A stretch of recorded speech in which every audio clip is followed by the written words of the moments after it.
এদিকে আজ সংসদে অপারেশন সিঁদুর নিয়ে আলোচনার দিনই সেনার গুলিতে মৃত্যু পেহেলগাঁওয়ে হামলাকারী দুই জঙ্গির। ভারতীয় সেনার গুলিতে মৃত্যু পেহেলগাঁওয়ে হামলাকারী সুলেমান ও ইয়াসির। সংসদে অপারেশন সিঁদুর নিয়ে আলোচনার মধ্যেই অপারেশন মহাদেব। জম্মু কাশ্মীরের হারুবানে সেনার গুলিতে মৃত্যু হয়েছে তিন জঙ্গির।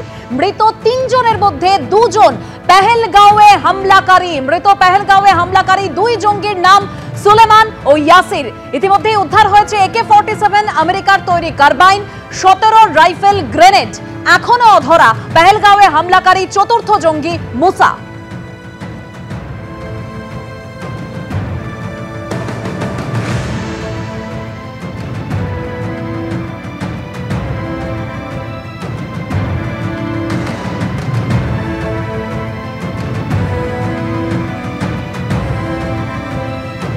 अभी ऑपरेशन इज स्टिल कंटिन्यू, ठीक है ना। It was an operation which is quite prolonged for a long time, ठीक है ना। That is still continuing, but in which Jammu Kashmir police, paramilitary and army they have an exchange of fire in the higher reaches. So as per the interior reports, 3 bodies are being observed and seems to be neutralized. পেহেলগাঁওয়ের অন্যতম দুই হামলাকারী তাদের মৃত্যু হয়েছে সেনার গুলিতে এবং জানা যাচ্ছে যে 3 জঙ্গি মৃত্যু হয়েছে। তার মধ্যে রয়েছে পেহেলগাঁও কাণ্ডের অন্যতম দুই হামলাকারী যাদের নাম সুলেমান এবং ইয়াসি।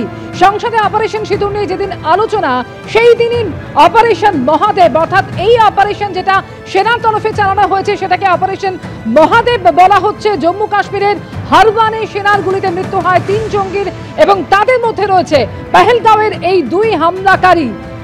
পেহেলগাঁওয়ে হামলাকারী দুই জঙ্গি সুলেমান এবং ইয়াসির মৃত্যু হলো।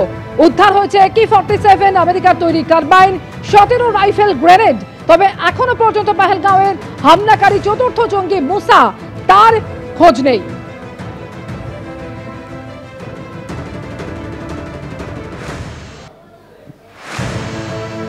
একটা ন্যাশনাল পার্ক আছে দাচিগাম বলে, এবং এটা কিন্তু আমাদের শ্রীনগরের যে 15 কোর হেডকোয়ার্টার আছে তার থেকে খুব একটা দূরে নয়। এবার সেইখানে গভীর জঙ্গল আছে এখানে, এবং এই ন্যাশনাল পার্ক খুব ফেমাস।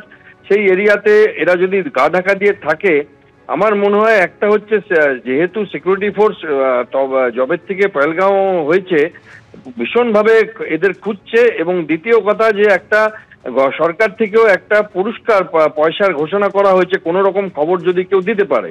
এই দুটো কাজ হয়েছে বলে এদের এখন ধরা গেল। এটা মানে সম্পূর্ণ অনেকটাই বলা যায় যে সিকিউরিটি ফোর্সের লাগাতার অপারেশন এবং একটুখানি আমাদের ভাগ্য সহায়তা করেছে। ভালো ব্যাপার যে আজকে অপারেশন সিঁদুরের ডিসকাশন হচ্ছে পার্লামেন্টে এবং আজকে একটা সুখবর এলো।